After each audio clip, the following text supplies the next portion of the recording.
welcome back to Niche Radio, new and improved on our very new Sunday show, including TVO Jimbo, Teflon, and the wonderful Jason. But hang on a second. Hang on. I'm getting a letter here. Is this from the YouTube copyright people?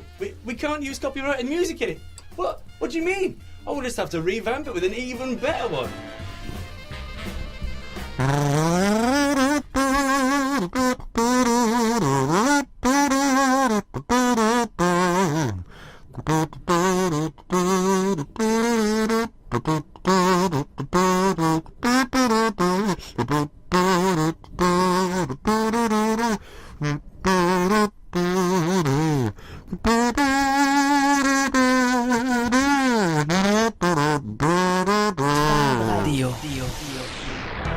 You're listening to Niche Radio here on FabRadioInternational.com, going out live every Wednesday at 6 p.m. till 7 p.m, repeated every Saturday evening at 9. If you want to join in live with today's show, tweet us anytime during the show at Niche Radio.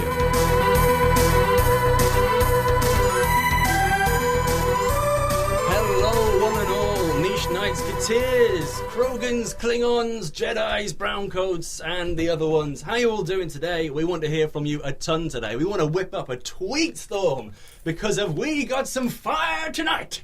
Is that right, guys? Oh, yeah. It's so hot for you right now. Yeah, we're very excited. As some of you may know, we have been doing Niche Radio now for a very long time.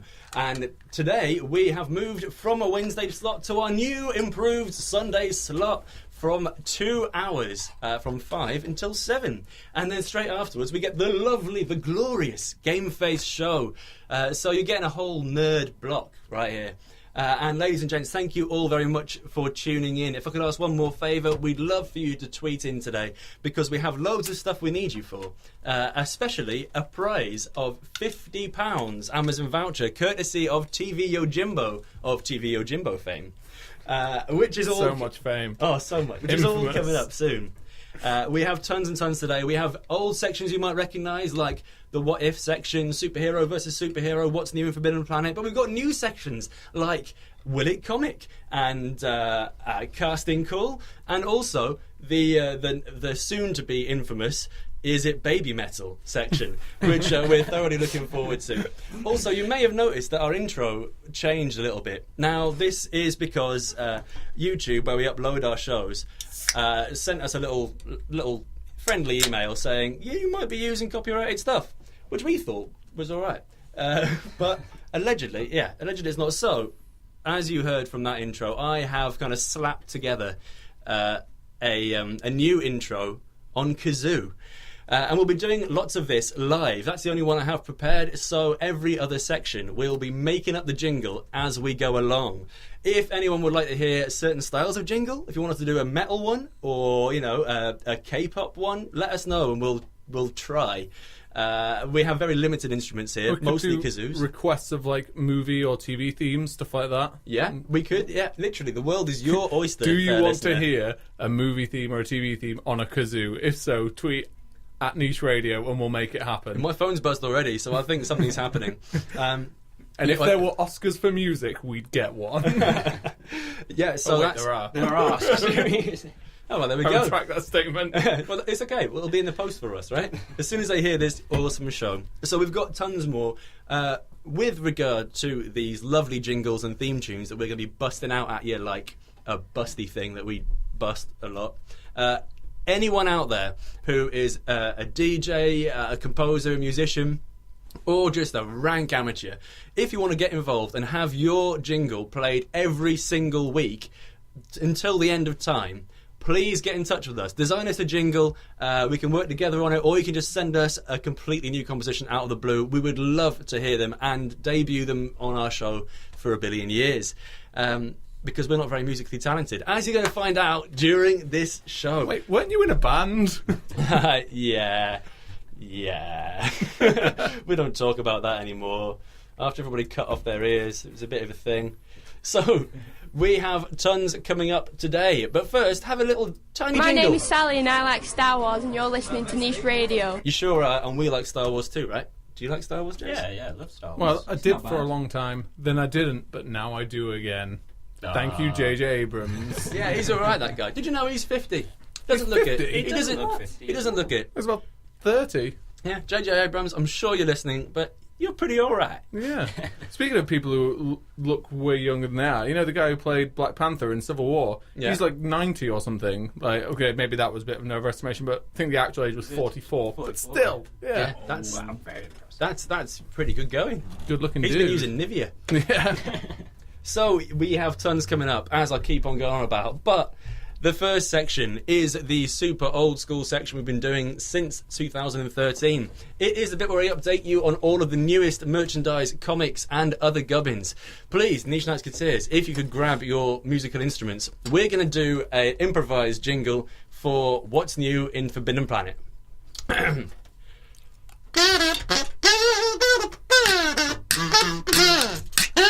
What's new? What's new? What's new? What's new in Forbidden Planet? There we go. So, what is new in Forbidden Planet? Well, ladies and gents, we have tons in store for you today.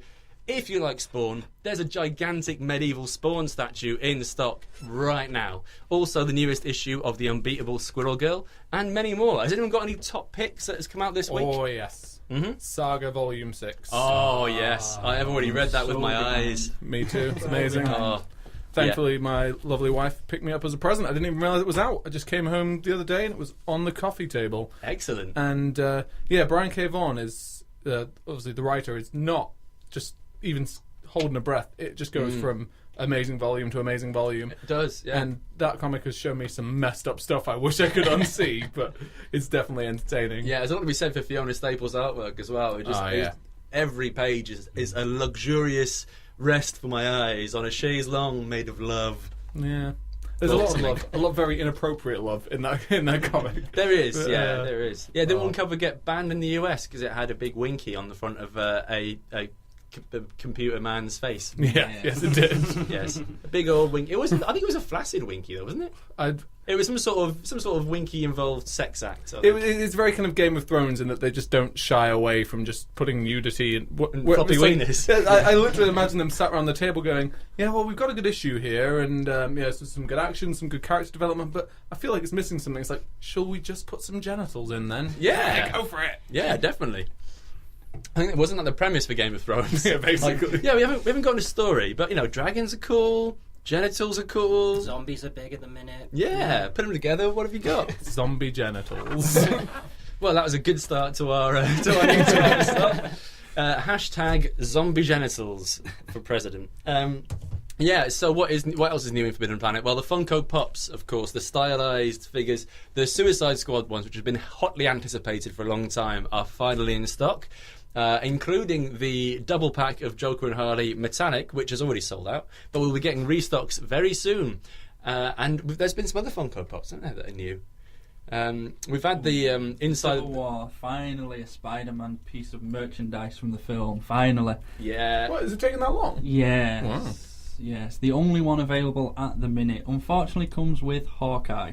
Unfortunately. It's a pretty cool Hawkeye. He needs love too. Yeah. He does, but And don't you get two little the pop key rings You as do, well? an Iron Man and a Captain America in there as well. Oh, so that's pretty much all the Avengers there. Yeah, Apart from the big ones like Hulk and three of Thor. them. But apart from the ones that are actually effectual.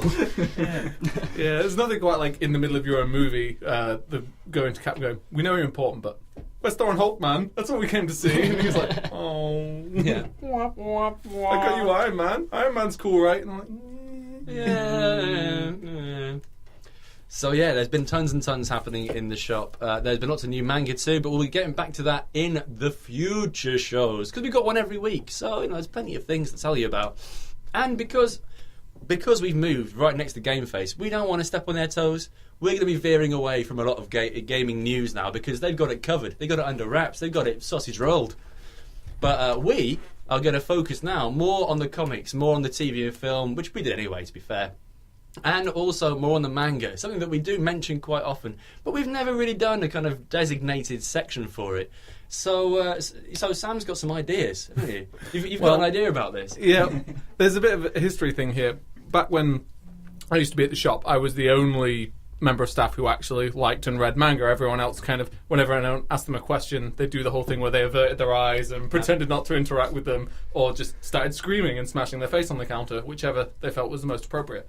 But I've long been a fan of both anime and manga, despite it being not that I've got a chip on my shoulder, but looked down on by a certain circle of our friends who remain nameless. Spoilers, they're on the radio right now. But yeah, in an endeavour to try and get Owen into reading some more manga, we came up with an idea of, if I try and pitch him the plot, the synopsis of a manga series, but I also pitch him the plot and synopsis of two things that don't exist, so I make up some fake stories, but I don't tell him the titles of any of it. He's got to guess which one is real. And if he can guess which one is real, then he doesn't have to read it. But if he guesses it wrong, then he has to read it and then report back to me next week and tell me what he thought. I am going to suck so hard at this, which in another situation would be a positive thing, but no. Today, no, I fear for my manga knowledge. Despite having ordered manga for the shop for like three and a bit years, it's good stuff. You just need to look past all the kind of stereotypical stuff, which unfortunately does exist. But it would be like people assuming that all comic books were superhero comics. Not that there's anything wrong with superhero comics, but there's a whole world outside of it. I do need to broaden my mind. I mean, just to let you know, just so in the future ones, you don't try and give me a manga I've already read, because that would be cheating on my behalf. I have read Death Note. So not a kind of superhero-y style manga, not your traditional one. Awesome story. I've also read Children of the Sea, Volume 1, which is very, very interesting. It's a Viz Media one. And I've read a bit of Hellsing, and then I've watched some of the Street Fighter ones, and read them actually as well. So that's the breadth of my minimal manga knowledge. Noted. Yeah. But yeah, I look forward to this section, and that will be coming up a bit later. First, we've got some shout-outs to our main men and women. So we have had tweets in from the incredible Emily, who is listening at home now, listening to our silliness, I quote, because we're going to get silly! And also from Tom Baker, who has messaged us all the way from Bologna in Italy, and is tuning in right now. We like some international listeners. And if anyone else is listening from a place further afield than Manchester, or from, Manchester, just anywhere. If you're listening, just say hello. Give us a little tweet wave and we'll wave back. But coming up next is a whole bunch of stuff. We'll be playing a few tunes as well, kicking it old school like what we did when we very first started and played all the songs. And if you've got any requests... Got more time now. We do. We've got some time to chill our boots. And this is a lovely jingle. You're listening to Niche Radio here on Fab Radio International every Wednesday, 6 p.m. till 7 p.m. If you want to listen again, subscribe to our YouTube channel, Niche Radio, or follow us on Twitter at Niche Radio. Fab Radio. So, coming up next, we have a tune from Jurassic 5, who are one of my absolute favourites. They are playing in Nostock in a little while, and it's a festival in the Midlands, which I'm going to go and listen to them with my ears. Yeah, I'm looking forward to it. I haven't been to a music festival for ages. And in fact, that would be a good what if, I think, for a future Niche Radio, if we theorise which bands or singers or solo artists or composers or DJs or whatever, which ones we would have at our fictional geek music festival. So, you could have Snow Patrol playing their Game of Thrones songs, because they turned up, didn't they? And Sigur Rós, and you could have bands like, what's Hatsune Miku? Vocaloid. I mean, I think she counts as geek culture, since she's a fictionalised, computer-generated manga character, right? I've seen one of the concerts for that recently, and it was absolutely insane. Yeah? It's pretty crazy. Well, it's like the Gorillaz as well, when they do the concerts where they make holograms of them and stuff. That's really cool. Yeah. So if anyone wants to tweet in with their dream lineup for a fictional festival, please get in touch, and then we'll try and best you on next week's show. But without further ado, here's a little bit of Jurassic 5 with Concrete Schoolyard. We were sitting out on the step, deal with it. Ain't nothing to it. So what you gonna do around this? Yo, man, I'ma go over here and meet this brother. I know he got it, man, and see what his head is all about.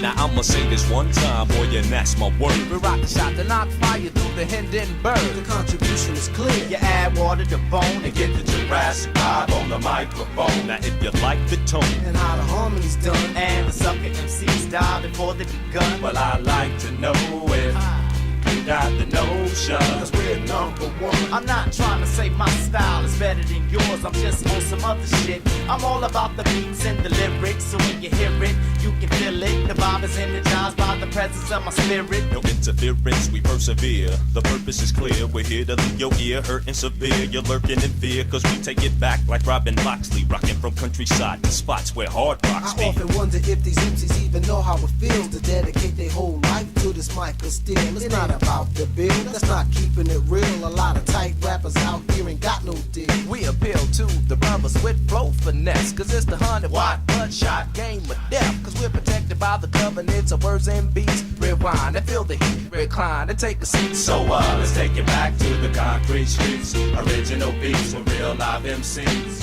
Playground tactics, a rabbit and a hat tricks. Just that classic rap shit from Jurassic.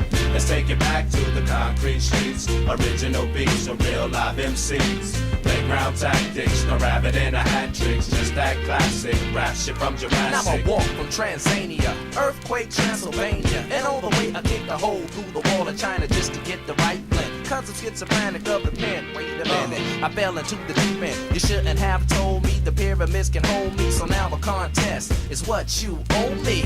Pull out your beats, pull out your cuts. Give us a mic, what up? And we gon' tear shit up. I'm on some old and forgotten, sun up to sun down. Like picking cotton, the nutty professor, science dropping, rockin' Robin's Hood from New York to Compton. Me and my three sons, Jabari, Shakir, and Kazoo. So let's take it back to the concrete streets. Original beats with real live MCs. Playground tactics, no rabbit and a hat tricks. Just that classic rap shit from Jurassic. Let's take it back to the concrete streets. Original beats with real live MCs. Playground tactics, no rabbit and a hat tricks. Just that classic rap shit from Jurassic.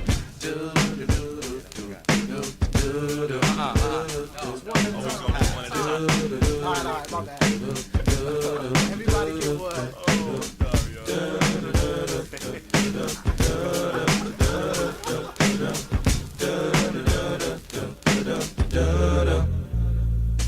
Hey, I'm tuna fish from UNITY. Do or die, anti-Illuminati. Why do the liquid from my vocals make the ghetto start swimming? Forever winning, I'm in it like metal log living. I get goosebumps when the bassline thumps. A sucker MC for style, he had mine for lunch. Mark 7, get you open like an attaché. Briefcase in this case, to beat there is no way. With tool spinners, cooking a full dinner, killing the firstborn of lyrical Yule winners. Winners at the academy, rattling your anatomy. Gotta be J5, so kill all your fake flattery. That'll be the day when labels pay our way. Tune to what you say when MCs come to play. Unfitted, cause we take it back like Spinal Tap, preparing your intellect before your final nap. So let's take it back to the concrete streets. Original beats with real live MCs. Playground tactics, no rabbit and a hat tricks. Just that classic rap shit from Jurassic. Let's take it back to the concrete streets. Original beats with real live MCs. Playground tactics, no rabbit and a hat tricks. Just got beef, huh? Watch till I settle it. I'll fuck around and arrest your whole development. I'm eloquent when it comes to digital display. I'm ready for the world while you earl off the Tango Ray tactics. My shit's Jurassic. Fingers of death while you exhale and inhale with the deep breath with my chop suey style. Cause I'm a lyrical chef. I get smiles to the death. Cause I be cooking from here to Brooklyn. Your shit's annoying like fat ass bookmen on good times when I rhyme. I hit the designated area. I hope you got your shots cause this is lyrical malaria. Spreading, beheading fools with the punishment. I live in America but fuck this government. 150 times over, sealed with lead. While y'all drink the simmer like my rhymes are breastfed. No artificial nipples, I flip the real skills. I thought I told you once I kicked the lyrical windmills and backspin. Benedict strictly for my benefit. I step on toes when I flow, don't get offended. Come and get with it, comprehend it when I kick it. I represent the real from the beginning to the end of it.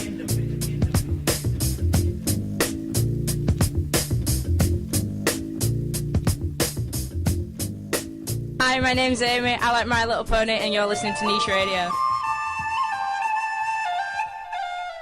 Hello, welcome back. We are back on the air. Niche Radio coming at you every single Sunday from 5 until 7, which is nice. Speaking of the time frame, Angie's tweeted in pointing out how proud of how professional we are that she is, because she's noticed that we didn't update the Niche Radio jingle with the actual right time slot. Yeah, it costs a lot of money to get voice actors to do those. Hello, you're listening to Niche Radio, and so yeah, we haven't. But I'll do it right now. Yeah. Hello, you're listening to Niche Radio, going out live every Sunday from 5 until 7. Don't know. This maybe sounds a little bit like I'm trying to come on to you. Feels like you're talking to my soul. Is it working? Yeah. Slightly warmer. Yeah. That was something sensual. Okay, so we can just clip this out of the show tonight, right, and reuse that. I think we should. Angie's the new boss of the show. She just thought to do something, and we got it done. Yeah. Also, we have a tweet in from the lovely Alexandra Geary, who is saying that she wants the Buffy themes, and she can totally see us owning a Xander Anya-esque ballad. So it looks like our next news section we might have to adapt. Mind you, we've got a pretty good Kazoo-based news jingle coming up. So maybe for the next section after that, we'll rock a Buffy theme and then somehow make it into whatever section we'll do. Again, anyone who's listening who is a musician, please, if you want your original music on our show, just give it to us and we'll play it every single week, because we need little snippets of original music for our new jingles, and we would love to hear from you. We won't even check if it's any good or not. We'll just put it on. Yeah, I mean, it could be rubbish. It's going to be better than whatever we play on Kazoo. Quality control on this show is a joke. I'm on it for a start. There's quality control? Oh, and Yella is also saying that we should Kazoo all the things. So either she means everything in existence, or maybe Blink-182, all the small things. Oh, yeah, it could be a typo, yeah. Yeah, we could totally manage that. Okay, so we've got that would be easier. So we've got a Buffy jingle lined up and a Blink-182 jingle lined up. Who says this show isn't versatile? Exactly. I mean, seriously, you demand stuff and we supply. We're here for you. Also, a big shout out to Hayley and Steve, who promised to be listening in. If anyone knows that they're not listening in, then please kill them. No, don't do that. just like stroke them, but like don't mean it. Yeah, something like that. Anyway, yeah, so coming up next, we have the news, which we're going to create a beautiful jingle for you right now. Take it away, Jace. News, niche news, there's some news, it is coming now. Hey! So, I'm so scared. It's actually quite beautiful.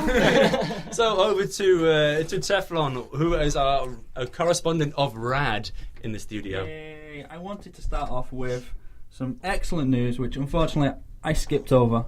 I'm not even sure how long ago it was from, but Daniel Radcliffe has not ruled out playing Harry Potter again. What? It's a fabulous thing, for me, anyway. Yeah. No, I really liked him as Harry Potter. Even though a lot of people didn't, not my Harry. Yeah. I don't really like him as Harry Potter, but everything else that I've seen him in afterwards, nearly everything else, he's been really good in it. So You seen him in Horns? I haven't seen Horns, no. That film is good, but it is weird. Have you seen that there's a movie coming out with him in called Swiss Army Knife? Yeah, Swiss Army Knife. Knife. I love the look of that. It looks brilliant. It looks absolutely really weird bizarre. Is it Paul Damos? Yeah, apparently I was told, I think it was Daniela who told me this actually, that they were going to spend quite a lot on getting some insane either stunt doubles or to CGI or somehow do some of the effects for some of the weird situations they were going to put Daniel Radcliffe in that film, and he was like, no, I won't do the film unless you let me do them. And so all these really weird things that you see him do in this film, most of them are actually him. It's a good thing. It's like I'm really looking forward to Now You See Me Too. Even though he seems like a bit of a klutz in it, but he's supposed to be the villain. Did you see the first one, Now You See Me? Yeah, brilliant film. I did not enjoy that film. But I really like Jesse Eisenberg, though. So I enjoyed that film all the way up until the end, which obviously I'm not going to say what it is, but if you have long enough, right? Well, no, but it's one of those films I think a lot of people didn't see. For anyone who hasn't seen it, it's a movie about a bunch of street magicians who might also be criminals, but like in a rob the bank socially, in a Robin Hood kind of way. Yeah.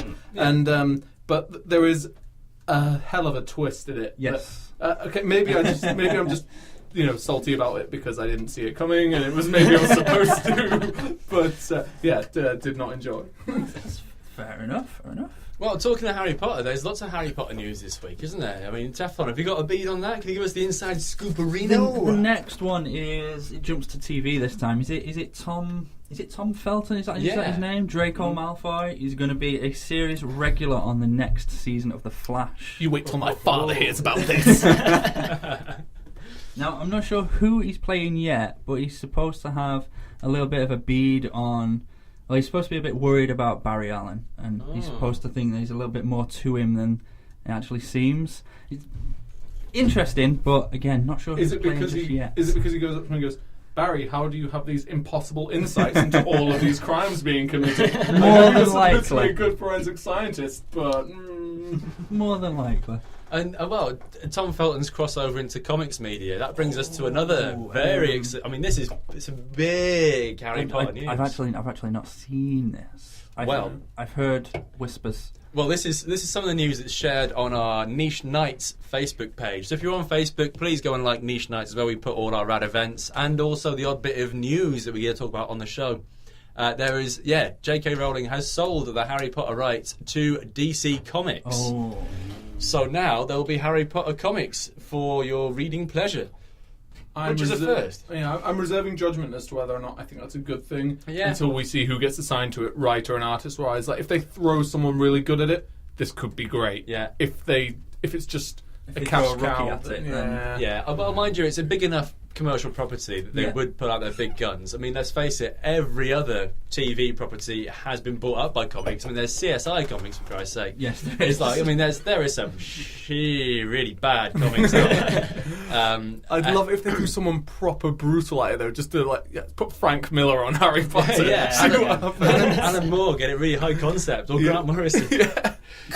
Or Garth Ennis. Just let's make it the most brutal Harry Potter entry. Yeah, just ruin everyone's childhoods. But yeah, I mean, I'm glad it's gone to DC rather than one of the smaller publishers, because IDW are chronic for getting movie or old school comic properties. Things like Transformers, they've had Angel before now, Ghostbusters, Turtles, all those classic ones. And I'll be honest, some of them have been great.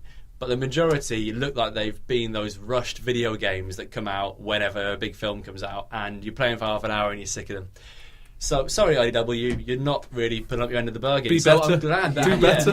I'm glad that Harry Potter hasn't gone to them and has instead gone to one of the big boys that I mean, they cock up, but... You were close to saying knowing what they're doing, weren't you?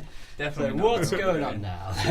But yeah, I'm hoping that they do it. To be fair, DC are doing all right at the moment. I was speaking to a couple of your colleagues in the shop, and apparently the Rebirth sales have been phenomenal so far. Which, again, for anyone who's not aware, DC are doing what they always do, which is after they get bored every 5 years, go, should we just start again? Yeah, and just rewrite all of but it. maybe not. Maybe Everything we've done, we'll just- half start again, but not. And it's a long story, but anyway, they've rebooted a load of their comics. The last time they did this was back in 2011 with the New 52, where they rebooted everything but Batman and kept Batman the same, but put him in with all this other stuff, and everyone was like, which ironically led to one of the best Batman runs in the last 20 years, but that's all by the by. Rebirth is now a thing, and apparently sales have been amazing. Yeah, they have been flying off the shelves. The second printings are now out, and they're not stopping selling either. No, I think there wasn't there like a third printing of the first We're issue on of Rebirth that Rebirth is on came the out? third. Yeah, and it's a. I mean, I'll be honest. This time, DC doing a reboot seems like a great idea, because never have they been more powerful. They have. I mean, there's so many. They're dominating TV with their properties. Absolutely. I mean, the comics have. I mean, varied in quality, but the big players like Batman and Superman are as popular as they've always been. Shame they can't make a good film about them, but you know. Yeah, that they would could be try. nice. But That's I mean, not fair. It's not awful. It's just not good. people are saying very good things about the extended cut. Those that have seen it, and That was my next point. well, there we go. Tiny little segue. Yeah, so Lead on to it. tell us more about that. It's just the hype around it. This extended version is supposed to make the film. I'm going to put Makes this. sense. Yes, Yeah. like it's not edited by a 5-year-old. You know, when I saw the film, I thought every character lacked motive. Yes. I mean, unless you already knew that Lex Luthor is a Superman baddie, which most people do, to be fair. But if you didn't already know that, you'd be like, why is this kid trying to be mean all the time? Yeah. Like, and how's he got all this money? I was watching, like, how would anyone let this guy run a company? Again, my love for Jesse Eisenberg runs deep. Yeah. But To be fair, I'm not sure. At least he committed to whatever weird idea of a character he was given. He Yeah. went like, And it relied really heavily. The whole thing relied really heavily on you watching Man of Steel, which I'm absolutely against. Please don't watch a Superman film. They're mostly bad, apart from those older ones, which a couple of them they are haven't alright. aged that well. Although to be fair, this is something that I don't know if you watch Mr. Sunday Movies YouTube channel, but he made an amazing point. I mean, he's a pretty funny guy all around, but he made the main point that separates why the original films did Superman right and why the modern ones get him wrong. And I was actually a fan of Man of Steel as a sci-fi film. I just don't like it as a Superman film. And this ties into Mr. Sunday Movie's point that in Man of Steel, he loses his father for no reason. There is no reason why he couldn't have saved him other than the plot demanded it. How in the original film, he loses his father to a heart attack. Yeah. And it's a big difference because that is making a point of saying no matter how powerful you are, there's some things you can't stop. Yeah. So you don't need to feel ultimately responsible for things that you have no control over. Like it's a subtle difference, but it's an important one. Yeah, one of those kind of death is a part of life metaphors. Yeah, exactly. But to always try and do everything you can to preserve life, rather than say flying through a city at ridiculous, just trashing everything. What a Todger. Yeah, I mean, I'm no authority on Superman. You know, I know enough about him, sure, but my favourite's Dean Cain and always will be from the New Adventures of Superman. That was I had just a the best massive show. crush on Lois Dean Lane. Cain? Oh, right. on Lois Lane in was it Terry Hatcher. Terry Yeah, Hatcher. yeah. Oh, Everyone says in unison. This side of the studio is the red-blooded males. I don't know though. Dean Cain in the new Supergirl series is. He's in Super. I haven't seen Yes, he's Supergirl. quite fetching. Yeah, he's always been a dapper gent. He turns up on Kevin Smith's comic. Oh, what's it called? The TV show where It's gone. Yeah, It's really gone. There's a brilliant TV show that's based in Kevin Smith's comic shop, and it's based around Walt Flanagan, artist and comic seller. It's Jay and Silent Bob's Secret Stash is the name of the shop. Anyway. There's an episode in that where Dean Cain shows up to celebrate the 50th anniversary of Superman, and it's brilliant because I'm so glad they got him in. Because for me, he's my Superman and my dreamboat. Comic book men. That's it. Comic book Comic man. book. Yeah, Starting to film a new series. Have they? Oh, brilliant. Oh, brilliant. If anyone hasn't seen that, I recommend watching it because it is really insightful. You get those kind of bargain hunt style bits where they're haggling over comic prices, but then also loads of random antics and useful facts. Yep. Useful facts. I like useful facts, they're useful. In other comic news, there's a couple of things that I dug up that you may or may not know, Teflon. So, one thing was Donald Trump has made a debut in comics this I week. have seen the image. Yeah, if anyone's familiar with MODOK, who is a villain in the Marvel Universe, who is a machine only designed to, for killing, I think is yeah, basically what it is, something but like that. only designed on killing, in killing. Oh, killing. Oh no! Yeah, so Donald Trump has turned up as one of these gigantic, grotesque, mostly mechanical, floaty things, who are all evil. And he's turned up in the Spider-Gwen Annual, issue 1, and I'm very glad that he's been put in a villainous role because he is nothing but a villain. Yeah. Actually, reminds me, it was the first time you ever had me on Niche Radio. I was making the point that. I don't know if any of you guys have seen Attack on Titan, but it's an anime with these giant Titan-like things, but they kind of look like weird, retarded babies, and they move in the same way that Donald Trump moves, and I find it really unnerving. So, like, every time I see an episode of Attack on Titan, they do that weird walk where the limbs flail out and they cock their heads back really weird. That's Donald Trump. Yeah, he is a lizard in a human suit, isn't he? Yeah. I think he is one of the reptiles. He's definitely not good. Yeah, well, one of the shows... He's not Niche Radio approved. Oh, no, he gets no niches. If he's managed to accrue any niches in his lucrative career, we're going to take him away from him. We're taking back the niche. Take back the power! But in fact, I uploaded a show to Mixcloud recently. If you would like to get onto our Mixcloud, lovely listeners, please do. It's got loads of our older shows on, dating all the way back to 2013. But yeah, when time began, indeed. But on that there was one I uploaded recently, which was a conversation about about the elections in America when they first started. So it was a kind of like a three-legged race between Sanders, Clinton, and Trump. And I think in that we compared them to various superheroes, or if they were a former superhero team, something like that. But it was ridiculous. Yeah. Anyway, also other news. So Donald Trump's been in comics. Great, good for him.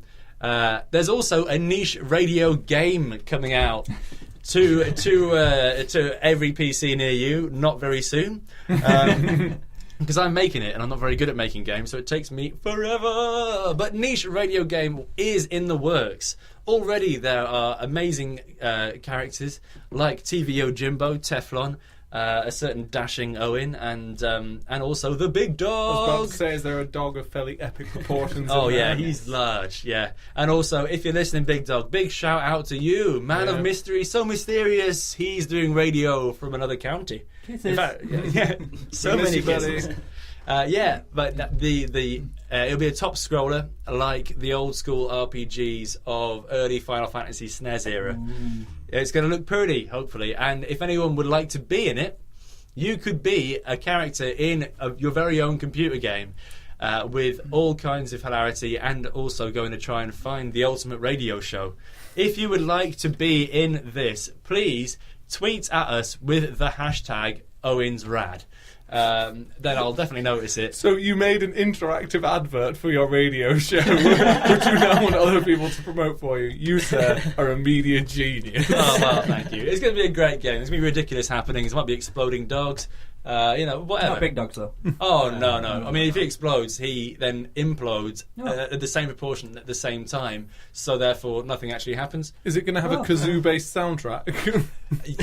Yes, it will. Although if anyone would also like to be on the soundtrack, this will be available for the entire internet. Anyone who's a musician, please give us all your tunes. We'll use them for free if you don't mind, but we will be promoting you every... but we will be promoting you every single week. I know exposure isn't a bum deal for all musicians, having been one myself, but at the same time, we'll be playing them every week for sure. And if you're in the video game as well, that'll be played by hopefully a bajillion people everywhere. Dozens! There are dozens of us! Maybe even Baker's dozens. But speaking of kazoos, Rob is saying that apparently our kazoo renditions need more cowbell. So I almost brought a cowbell to this, but I thought it might be too loud. Too loud. Yeah, so next time there will be cowbell, Rob. In other news, there has been a petition by Anna Kendrick, I think, the lovely Anna Kendrick, to be Squirrel Girl in Marvel films. Moving pictures. And I'm all up for this. I mean, she's a great actress, easy on the eyes, and also anybody being interested in playing Squirrel Girl is a boon for me, because Squirrel Girl's an amazing character. She's Squirrel Girl. Yeah, she's in the name. Brilliant. She's fun. She defeated Thanos. She knows what's what. Yeah, there's a reason why her comics are titled The Undefeatable Squirrel Girl. Yeah. Although, do you know who I would have other than Anna Kendrick? I'm struggling to remember her name right now, but the lady who played number 6 in the Modern Battlestar Galactica. What's her name? She's a Canadian actress. She's very good. Yeah. I'm struggling to remember her name. I don't know her name, but yeah, I think... No, I'm going to invest in the power of the internet to find this out. Cool. Well, in the meantime, she'd be amazing. I have a call for this actually.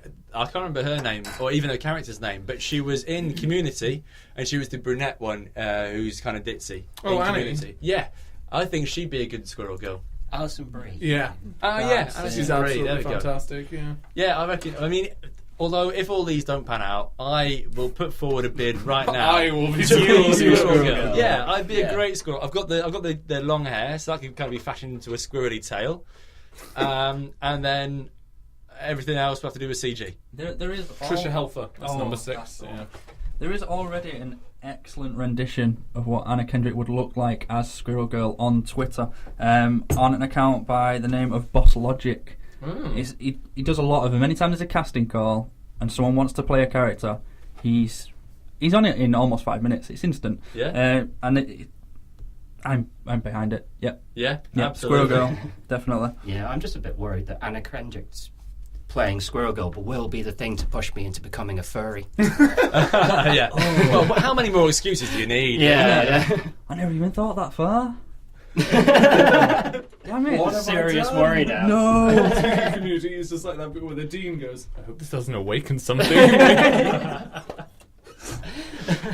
So, any more Also, news? there is a little more news. Now, this is an obscure one and a gaming one. Sorry, Game Face. This is for GTA 5, Grand Theft Auto 5. So there's been a mysterious thing going round since its invention of the Bigfoot, of all these different clues dropped in the game, and that eventually you might be able to find said Bigfoot. Now, through people getting so obsessed with this that they've ripped apart the game to look at its codey insides, they have extracted from the code. There's a few bits where there are what looks like coordinates in these bits. And so from that, they found these coordinates, and they found that at that coordinate, there's a peyote plant.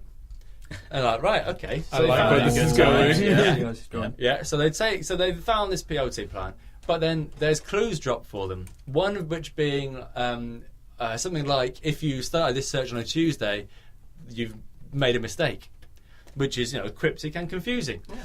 But then when they looked for that same clue again, it said something else. But basically, what these clues were leading them to was that at the different coordinates, which they then found out there were 7 different coordinates. So every day of the week, there's a different coordinate that they have to go to. So there's 7 peyote plants in total that they have to collect. But it has to be on a certain day for each peyote plant, and it has to be certain weather conditions. So it has to be like snowy and foggy, for example, for them to grow and to be able to collect all 7 of them. Now, I think something happens once you collect all 7 of them, and then you can find, basically, you can find the Bigfoot and go after them, which results in an epic chase, which literally took some of these dedicated players hours chasing after this thing. They can't see, but you can see the trail of destruction that doing these peyote things triggers, which literally destroys buildings completely. So as you're trying to follow it round, there's just this like almost tornado aftermath through it. And then when you catch up with him, it is a beautiful homage to Teen Wolf. Oh, amazing. Yeah, after all that, you find him, and I think you've got to battle him, and then once you've defeated him, then you yourself can play in director's mode as Teen Wolf. Essentially, it's Bigfoot, but it's Rockstar is Michael so J. cool Fox's with putting stuff like this in. Fantastic. Like even back to, I remember in I found it without the help of the internet. I found that bit in GTA 3 for the PS2, where if you got on top of some roof and there was a big sign saying you're not supposed to be able to be here, because I'd used a cheat with low gravity with the tank to be able to get up there. They've always, like, Rockstar always, but this is a new level of that, of just putting Easter eggs in to, that's so cool. It amazes me the dedication of like fans to actually mine through the data to find these kinds of things, because you couldn't do that by accident. It's so cool. Absolutely. And I think we're testing out a few things today on the show, because the structure of normal times is old times of the old times of times past is a bit wiggly. So we're just making it up as we go along. But we have loads of beautiful sections for you. Coming up later on, we're going to have Sam's Manga Mania. We've also got a quiz for a £50 Amazon voucher. I cannot stress enough that this is a £50 Amazon voucher. So, like, get on it, because it's you can spend it on whatever you want. It's a real one. You could spend it on. You could be cool and spend it on comics, and you could. But we're not going to judge you if you want to spend it all on lubricant. You can spend it all on lubricant. That's your choice. It's pricey stuff now, especially the proper silicon stuff, which is actually tiny little balls that aid and anyway. Then also we're going to have a section which is one of my favourites actually, on this day in geek history. So it could be something real, like on this day in geek history the SNES was invented, or it could be something fictional, like on this day in geek history the Sith Lords stabbed up some stuff. Yeah, there's going to be tons of things every like day. that. But that will be coming up a little bit later. Next up, I thought that perhaps we could do the section, Is It Baby Metal? Now, Baby Metal are a band, and they're ridiculous. If you don't know anything about them, then please look them up. They're a beautiful mixture between cheesy pop and metal! So, I will be quizzing Teflon. I'm going to play 3 excerpts of 3 tracks. And he has to pick whether it's 1, 2, or 3 that is the Baby Metal track. If he gets it right, he gets ultimate hugs. If he gets it wrong, he gets fewer hugs. I really thought you were going to say flayed. That would be bad also. The stakes are pretty high, but I mean, he's going to miss those hugs. So without further ado, here is the new jingle for Baby Metal. Does he know his Baby Metal? Probably not. There's other songs to confuse him. There we go. So, I just want to say before we go forward, yeah, being the genius level intellect that I am, the problem that you've had from YouTube is that they're saying you're using copyrighted material, but you're now about to play 3 songs. well, the fair usage policy dictates that you can play less than 30 seconds of a song, which I thought we were fine with our jingles, but apparently since it's been flagged up, we're not. So I think if we play less than 10 seconds of a copyrighted song, it'll be absolutely fine. Yeah, I reckon. I mean, they'll be cool with it. I mean, at the end of the day, YouTube aren't bad guys, right? They're looking out for the little guy, right? I'm just enjoying Owen's YouTube Red. I'm just enjoying Owen's legal flim-flams. Yeah, well. So first up, here is a song. Is it Baby Metal?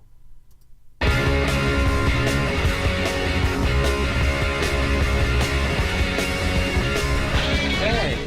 Was that Baby Metal? We don't know, but what's the next one? What is the next one? Is this Baby Metal?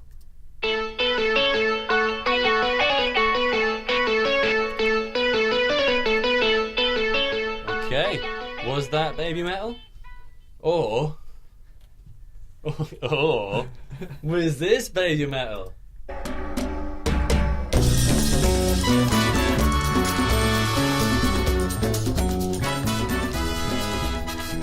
Okay, so Teflon, out of those 3, 1, 2, or 3? Not 3. 3 is too. It's like samba. That's glorious. Okay, No. so you don't reckon it's 3, right? Interesting. And if anyone out there has any views on this, please tweet in at Niche Radio. Well, speaking of people tweeting in, both Angie and Daniela want to be in the game, but you may want to know this is, well, Daniela's just flat out demanding and saying that we must make sure that she is put in the game with Owen as Rad. However, Angie has said she wants to be a villain in the game, and I think she's trying to provoke you into making this happen because she's done that as hashtag Owen is totally not Rad. So, boom, boom, shots fired. I see what she did there. I think she might end up as a villain. Yeah, well, it's sold now. Apparently Owen is not rad, so he wouldn't do rad things for his rad friends. Maybe his nemesis, though. Anyway, so, Teflon. Is it Baby Metal? I'm going to go with number 1. You think it was number 1? As a total random guess. Number 2 is far too poppy, but I'm probably going to be wrong. Well, number 1 was Search and Destroy by the Stooges. I clearly don't know my Baby Metal. Number 2 was Doki Doki Morning by Baby Metal. I don't know that one. And the Your assignment is to listen to nothing but Baby Metal for the next week. and the third one was the River Versus's version of Get Lucky by Daft Punk, which they called Get Loki. We should totally play that next because it is an amazing, amazing song. It is an incredible tune. We should definitely get that on just after a little bit of this. She's up all night for good fun. I'm up all night to get lucky. We're up all night till the sun. We're up all night to get sun. We're up all night for good fun. We're up all night to get lucky. We're up all night to get lucky. We're up all night to get lucky. We're up all night to get lucky. We're up all night to get lucky. We're up all night to get lucky. We're up all night to get lucky. We're up all night to get lucky. We're up all night to get lucky.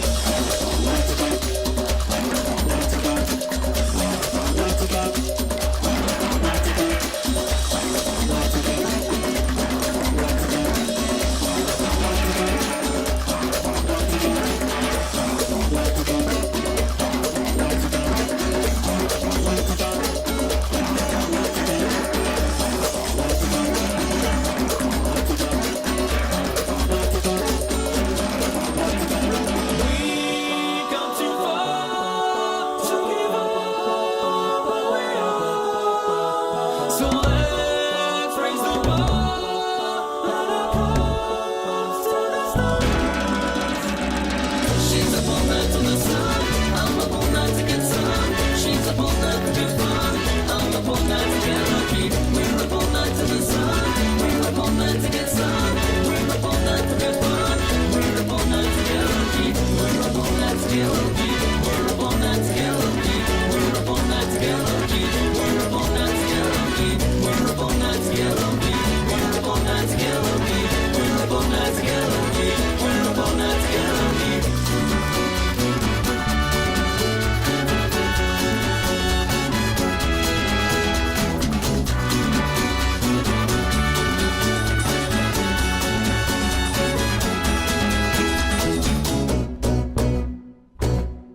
Blaze, and you're listening to Niche Radio.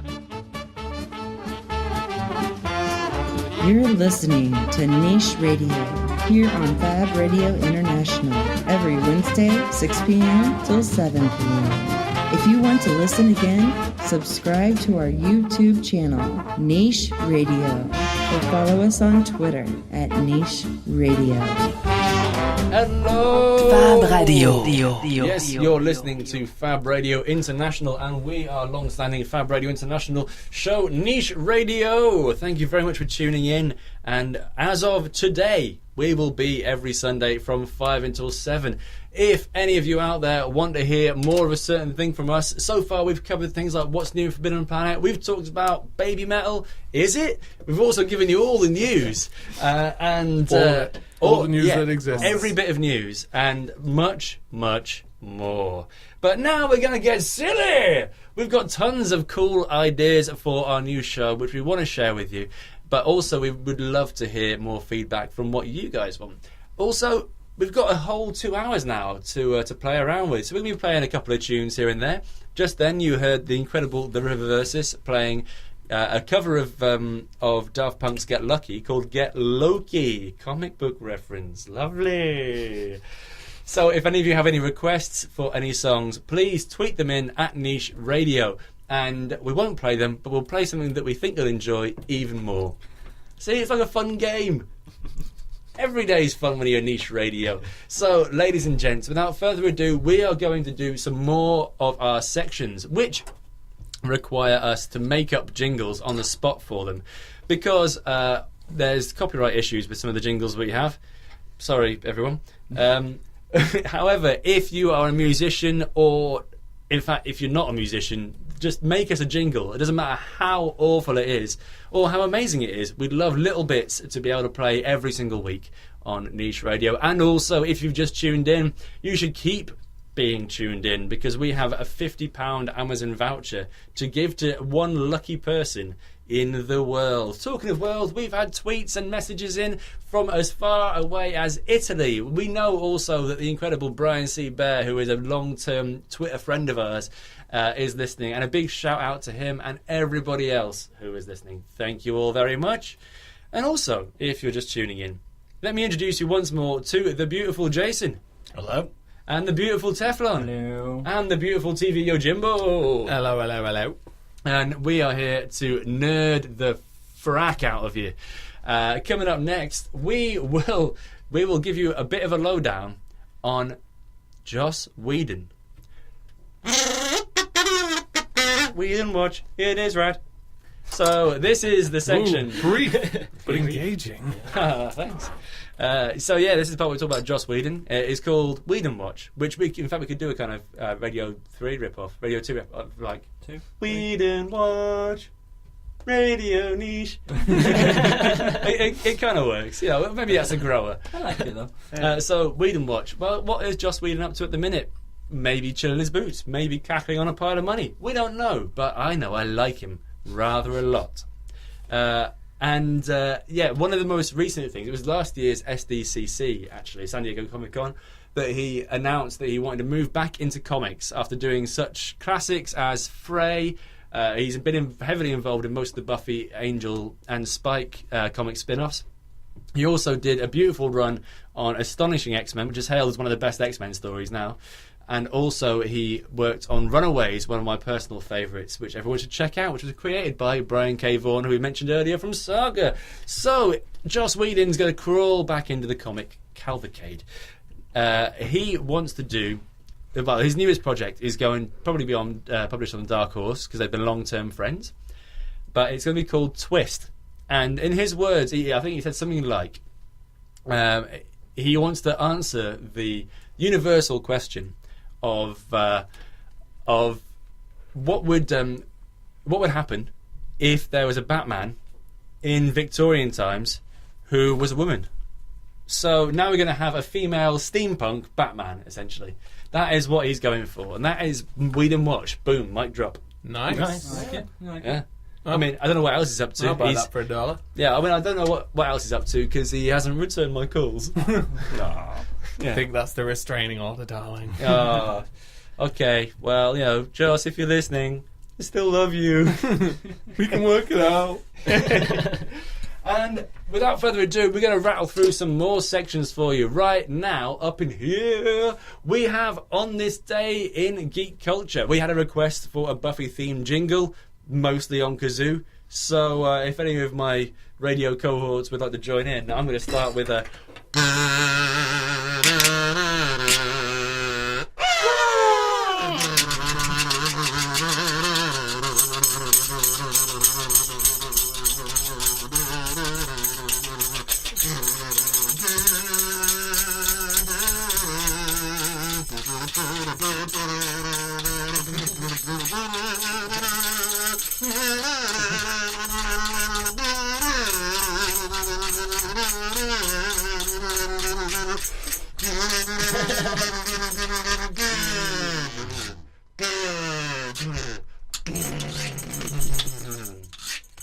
And that is our section for what On This Day in Geek Culture. I don't know what this thing is, but I'm in love with it.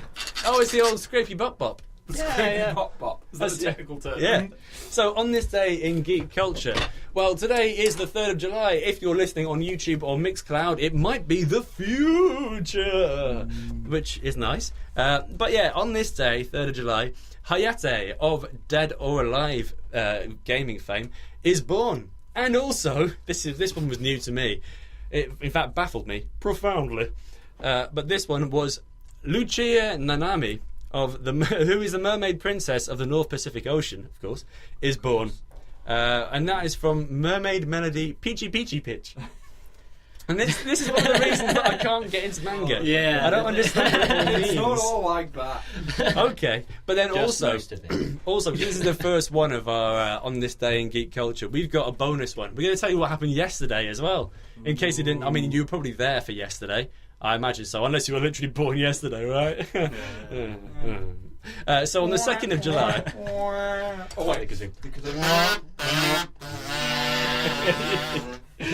So on yesterday, in Geek Culture, Sagat of Street Fighter was born in 1955. So happy whatever it is birthday to him yesterday. He's old. Yeah. He's in shape. Yeah, he's pretty buff. He's a bit like that that guy. It was one we were talking about. That was like Black Panther. There we go. Oh, and J.J. Abrams. So maybe the two of them combined create Sagat. Who knows? Has anyone done the tests? Let's find out next week. Also, on the 2nd of July, Kay Winnett Lee Fry, better known as Kaylee Fry, was born on Kowloonshi planet in 2497. So happy birthday to her for yesterday also. And in the future. and we know a rad Kaylee, don't we? We might do. Yeah? I think. Yeah, I mean, have you got any shout-outs? Is she listening? She may well be. She may well be asleep, though. Oh, wow, that's fair dues, though. Sleep's nice. Yeah. Sleep's like one of her main jobs. I would like to be sleeping right now. Yeah. It's very warm in here. It is very warm in here. The studio's like a furnace. It's just, ugh. If anyone could tweet us in really cool things, that'd be great, just to kind of cool us down. Like, just text us, like, #winter. Or like, that might work. Speaking of cool tweets, someone has done, not cool in terms of temperature, but the other cool, like, hey, cool, man. Oh. We got a tweet from Jordan saying, what did we think of Longing, Rusted, 17, Daybreak, Furnace, 9, Benign, Homecoming? Oh. Jordan, what have you done? I just woken up for a red haze and I've murdered everyone in the studio. Why would you do this? Is it Freight Car? It was a very clever reference, of course, to Captain America Civil War, which we have sort of banned ourselves from talking about because we basically talked about it for a month straight. We did. We had so many different guests in, and we all were gagging to talk about it. So we did, at length. But we'll give them the highlights. We all thought it was very good, bar one slight minor problem of the supposed villain. But apart from that, yeah, we loved it. And you can check out either the Mixcloud or the YouTube channel for older shows. Just search Niche Radio Civil War, and you can hear us go on about it at length. Yep, you sure can. But nice subtle tweet there, mate. I got it. Yeah, big up, Jordan. You are a legend. Now, without further ado, we should probably make some more jingles. And again, please send us in some of your original music for us to use as jingles every single week, because otherwise you'll be stuck with this for every week till forever.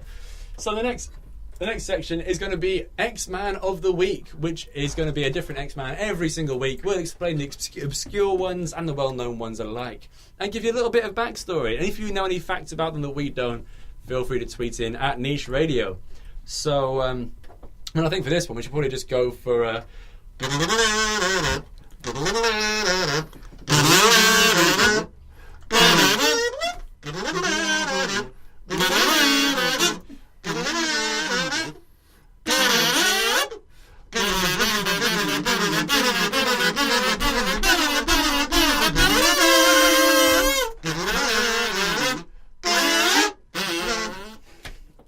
So, X-Men of the Week. That's so much fun. I know, because, now you see why I've been preaching the good word of Kazoo for so long.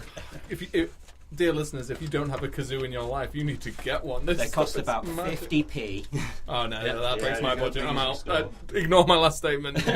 So, dear listeners, you need to steal a kazoo. So, are we sitting comfortably? Yes. Then I'll begin. There once was an X-Man called Maggot, who, and that's it.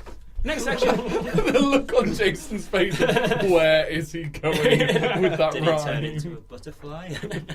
No, he hasn't, unfortunately. So, this is all ripped from IMDb.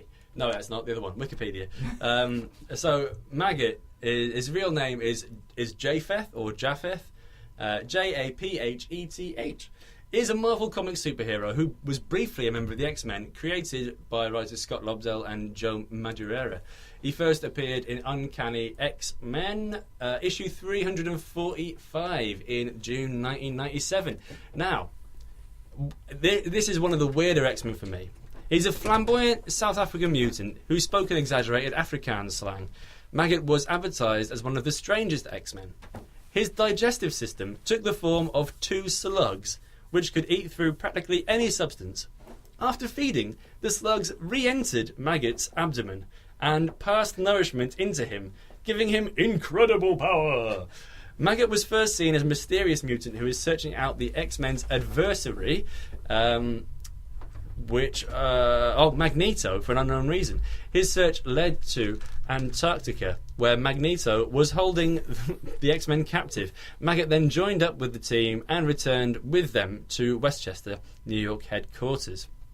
Now, there's more about this. He's one of my favourites now. Now that I've learned that he's got slug shoulder digestive things.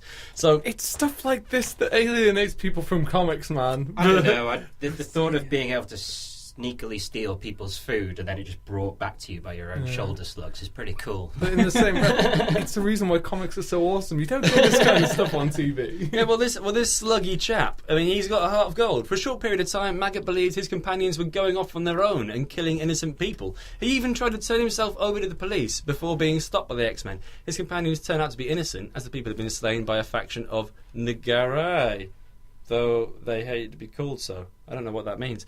These entities are a demonic type race. Anyway, so this guy, he thought that his fellow mutants were going out killing people and that he himself was perhaps under mind control and doing it, so he's going to turn himself over to the police.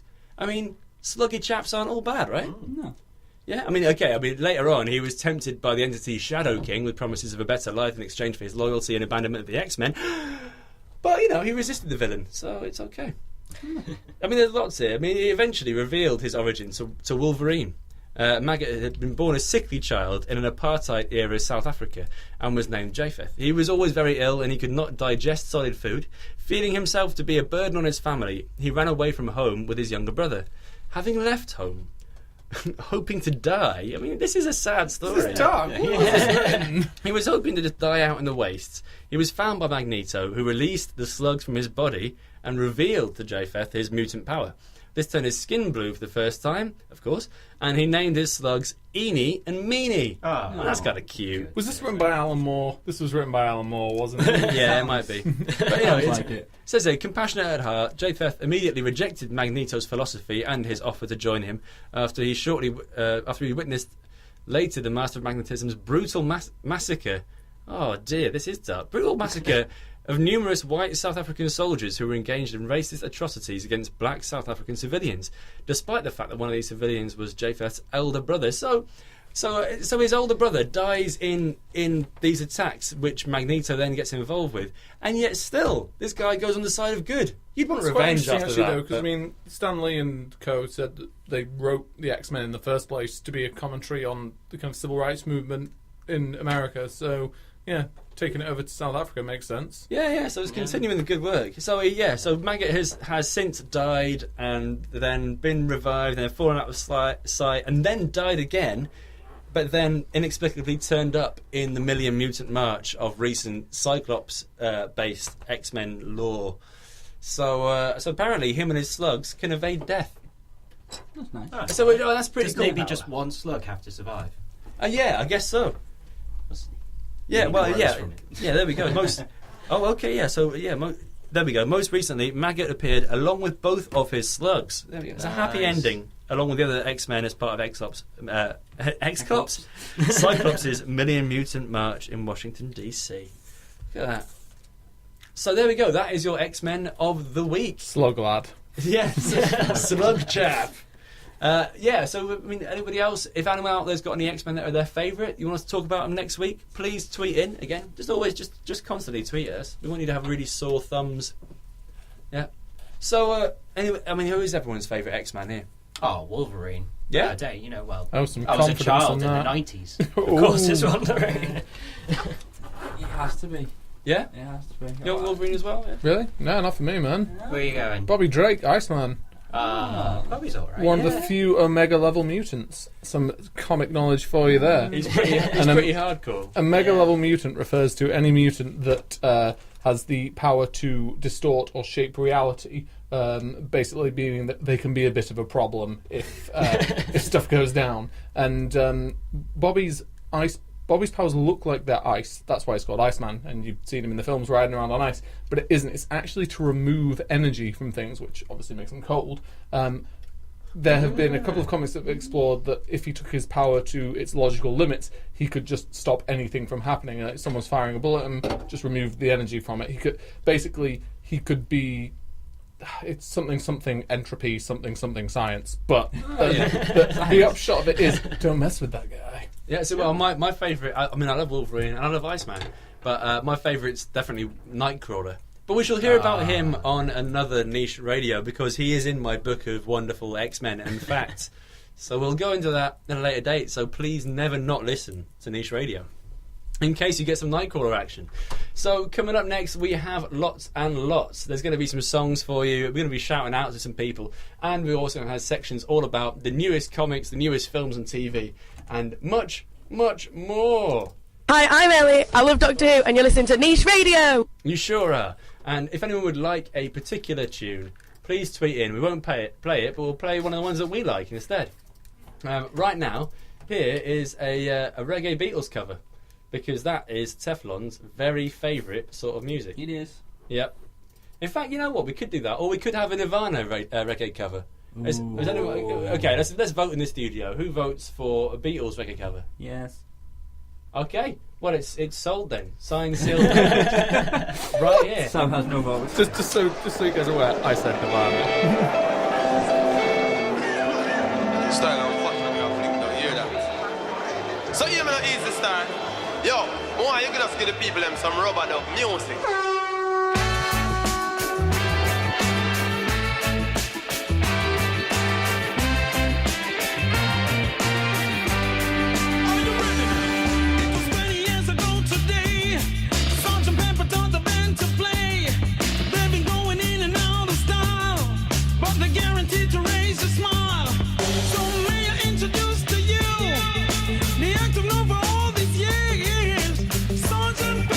Lonely Hearts Club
to suck my kiss.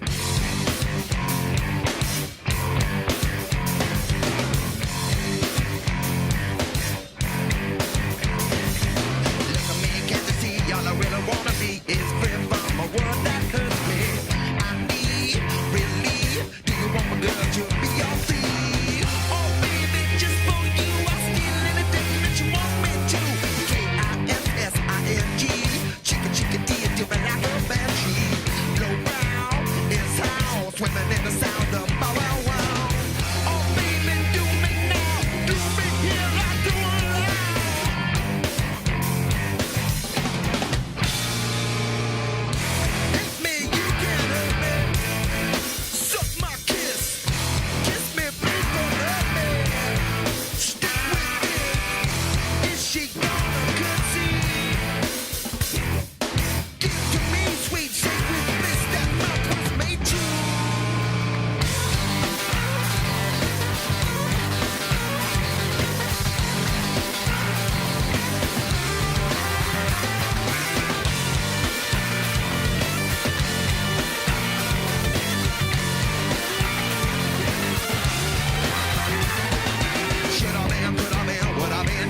I didn't get the message going to my head.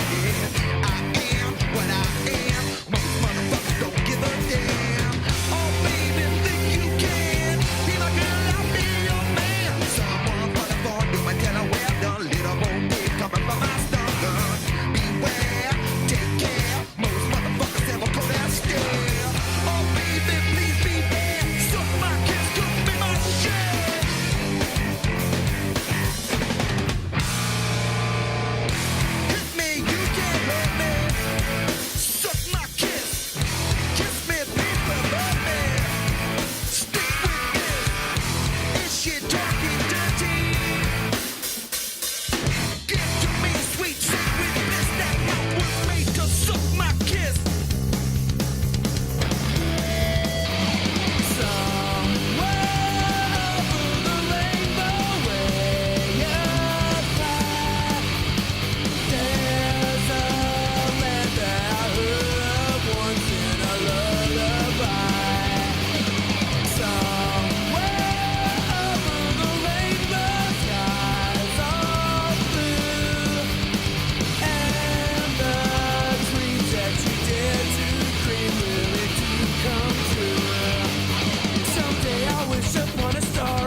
So that was a whole bevy of songs. That was Sgt. Pepper's Lonely Hearts Dub Band by Easy Star All Stars, followed by the Chili Peppers classic Suck My Kiss, and then that one was Me First and the Gimme Gimmes with Somewhere Over the Rainbow from The Wizard of Oz. Those were nice songs. I like playing songs again. It's nice having this longer show. Make it breathe a bit more. And if anyone's got any requests, please chuck them in and we'll definitely play them next week. We've had a chance to put them on the system. And coming up next, we have the Fact of the Week, which is going to have a brand new jingle. Has everyone got their instruments handy? Wait, we're going to make this up and rock it right now. I'm going to try and do something that I've never attempted before in my life. Whoa. Multitasking. I'm going to play kazoo and the scratchy board. Surely, you're a man. That's not possible. Am I? Oh. Check your privilege, sir. Okay, so we're ready to rock. I think we should do this in the key of kazoo. Starting. Wait, what are we playing? Whatever comes into our heads, the best cacophony possible. Oh, fair enough. Okay, good. So.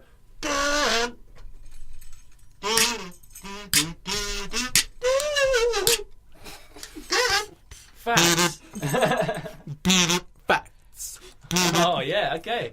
Sounds like a fun going on. Fact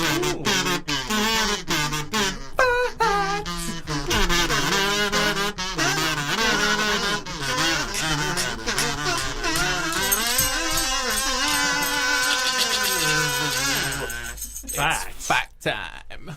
Okay, so we're going to give you a bevy of little geeky facts because you might know them. I imagine that some of you out there might be geeks, nerds and dweebs, but for those of you that aren't as cool as that, then we can give you some little insights into the chuff right now. So here we go. Here is a Game of Thrones fact. The show almost didn't make it to air because the original pilot was so bad. In the original pilot, Jennifer Aile from Pride and Prejudice played Catelyn Stark, and newcomer Tamsin Merchant starred as Daenerys Targaryen. Producers decided to reshoot the entire plot with 5 roles recast, including Michelle Fairley as Emilia Clarke, stepping in for Catelyn and Daenerys. Well, Michelle Fairley was Catelyn. Yeah, Michelle Fairley and Emilia Clarke stepping in. Yeah, it's a sketchy sentence. My bad. Yeah, so that is your Game of Thrones fact of the week. But I'm going to flick a little bit on right here, and I've got an epic tome of facts in front of me here. This is like when Sam Tarley sees libraries. So Loki's first appearance in Marvel comic books predates Thor's first appearance by about 13 years. Did you know that? Right, already very interesting. So yeah, Loki was around 13 years before Thor turned up in. You want to expand on that? You want to fill my mind in with some more knowledge? Why was Loki in there first? He was an event. Baddie? Yeah, he was a baddie. He was a baddie that popped up as the God of Mischief. I presume they just nicked him out of the mythology because they like the look of him. But then, yeah, it was 13 years later that they brought out Journey into Mystery, which had Thor's first appearance, Mighty Thor. Well, as you've put some knowledge into my mind that was previously lacking, I'll give you some that may have been for you. Ooh. You know, Exciting Thor times. once worked for Hitler. Legit, in a Marvel comic. Really? Yeah, it's back in, obviously, comics are very, very strange, but lovable medium. But in Marvel's very interesting past, there is a comic, I believe it is from the 60s, where Hitler decides to, as part of his occult fanaticism that is often attributed to him, to try and summon some pagan gods. And he succeeds, and summons Thor, and gets him to battle Namor and Captain America and the like. But Thor realises that this dude might not be, to use the vernacular, 100% legit. And goes on his way. I won't say too much about how it rolls out because it's one of those things that it's actually kind of fun to go back to. If you've got any of the kind of Marvel Now stuff, or if you're into your comics digitally, you can go back and just Google Thor Hitler, and probably put Marvel in there as well. I was going to say Thor Hitler might come up with something different. But that was a thing. Anyway, onwards. Wow, yeah, well, we've got some more facts. Do you know Ron Moody, the actor Ron Moody, regretted declining the role of the Doctor? So Ron Moody, of Ron Moody fame, who unfortunately passed away, it was a year or two ago now. So Ron Moody, who played Fagin in Oliver in the most famous version in 1968, was the first choice to replace Patrick Troughton as the third Doctor in 1969, but turned down the role, which went to John Pertwee instead, who was also great. Moody later told friends how much he regretted the decision. But he did play the Duke of Wellington in a Doctor Who audio story. And Geoffrey Bayldon, who went on to play Catweasel, apparently had no such regrets. He turned down the chance to become both the first and the second Doctor. That's all the facts for today. Yeah. I agree with him. I hate that show. I know it's not a popular opinion. I know you all love it, but Doctor Who, no. I mean, no. Isn't Doctor Who a bit more British than the Queen? I mean, isn't it one of those things that just so British? She's German. Yeah, there is. There's also that. Hashtag politics. Edgy. Blah, blah, blah. No, it's often earned me scorn from my friends, but I just don't get it. And obviously there's something there because it's incredibly popular. So many people love it so much, and I get that. But Doctor Who's just not for me. I just don't get it. Well, a big shout out to Connell Taylor and the Big Dog, who got me into Doctor Who. I had fond memories of watching reruns as a kid with my dad, but I mean it wasn't something that I was ever into per se. I remember watching Tom Baker and John Pertwee in particular.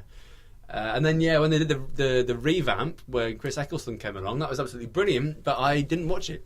I watched the odd episode here and there, never really got into it.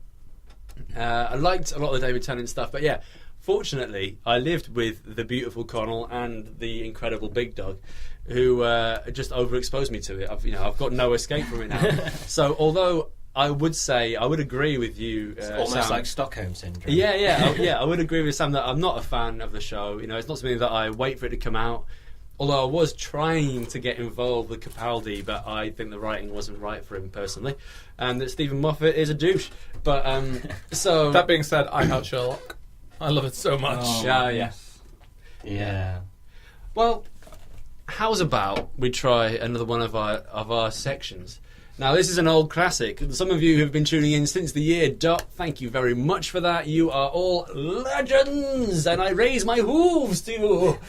He's not kidding. This guy has hooves. Oh, my hooves! We've got Cleopatra coming at you, because we've just done Fact of the Week. In fact, if you don't mind, just waiting a second, I'm just going to tick that off in my little sheet. Thank you very much. So organised. So here is the What If section.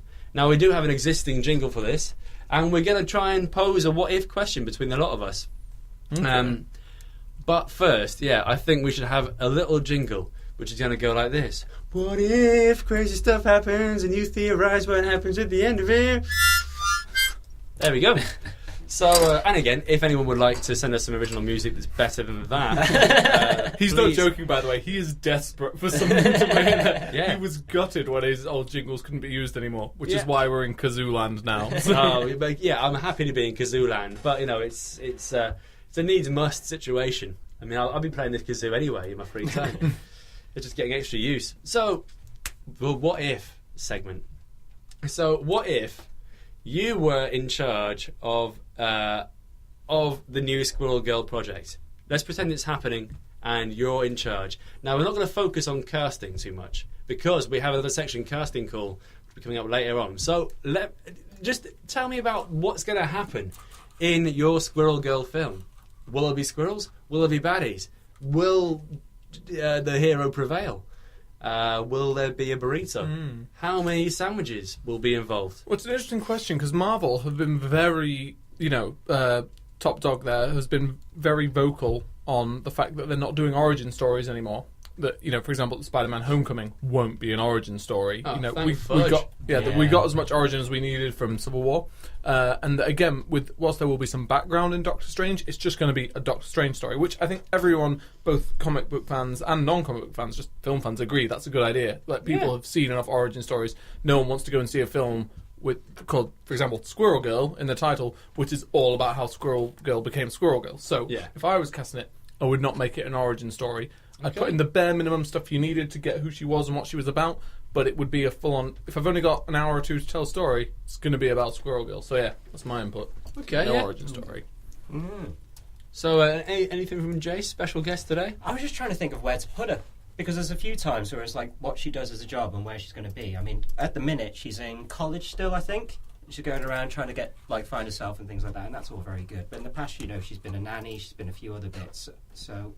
I'd like to, explore a bit more of the character and what she would do in the real world, because she's always been someone that's been part of in college or just had some sort of side job or bit of an Avengers joke. Yeah. So I'd like to actually put her in the real world and see squirrely powers activate. Let's see what they can do. Absolutely. Was she living in the Avengers loft at one point? Yeah. That's the thing, she kind of is a joke, but a lovable one. That's the whole point of her. That, unfortunately, is my entire Squirrel Girl knowledge. I have read maybe 3/4 of an issue. I just know she has a tail and she has a little squirrely companion. She does, Tippy Toes. Although she has had other companions in the past. That's a lovely name. I'd get Edgar Wright involved, because obviously he was the director for Ant-Man before he left due to creative differences. However, he clearly left his mark on the project. I love that film. I know most people did. Not everyone, but it was a commercial success at least. But I think it would have been even better had it been more Edgar Wrightier. Yeah, the only thing with Ant-Man that I didn't quite enjoy is a lot of the story just seemed to flip-flop. I mean, the villain was weak, but if you've got this That's character... Marvel's problem, though, isn't it? The Yeah, villains in at the the films minute. are always a letdown. Yeah, that was... Unless you're Loki. But yeah, the character like Scott Lang, who's sort of like meant to be an experienced burglar in this, he just did one job, and all of a sudden he's like an expert burglar, and Yeah. his wife leaves him, but everyone else in the world loves him. Yeah. So, like, Yeah, It doesn't make the most sense. does It wasn't perfect, but still, broadly, Paul Rudd was very funny, and that's Oh, what I would love like. Paul Rudd as But in, that, the that's character's good. more what I'm going for. Is that for anyone who's not aware who Edgar Wright is, he's the genius behind Spaced, and then the films with Simon Pegg and Nick Frost in, so Shaun of the Dead, Cornetto trilogy. the Cornetto trilogy. But he also did Scott Pilgrim vs. the World, which is an amazing movie, an adaptation of a he brilliant comic. produced that one as well. So he Yeah. directed and produced that. Oh, did he? So Oh, he, he's an all-around awesome dude. But yeah, I would have him on board to direct. So that's what I'd do if I was in control of that project. Oh, that's a good idea. I think that is some informed stuff from some very intelligent nerds. Thank you very much. If anybody else out there has thoughts on this, as always, just tweet at us. Cover me in your tweets. I love it. But you know, there's more to come. We want more theories about all of the stuff and the things. Speaking of theories, I'm going to address the elephant in the room. How in depth are we going to go with Game of Thrones? Because obviously the season's just ended. How I think it's what we will do. We will plan not to talk about key spoilers in Game of Thrones. So don't panic if you haven't seen it yet. But we're probably going to talk about it a bit. We get a bit But overexcited. we'll give it a good 15-20 minutes before we talk about it. And if anyone listening has any major problems with don't talk about season 6 ending, tweet in before that point. You've got time to either stop listening or tweet us to tell us no. Stop, please stop. But yeah, there will be Game of Thrones news galore. But first, we want to treat you. We had a request earlier for some Buffy, so we played you the Buffy theme on Kazoo. But if that wasn't enough, we've got the Buffy the Vampire Slayer theme queued up, followed by an original song by Connell Taylor and his ex-housemate Mike called Having Sex with Spike from Buffy. All coming up right now.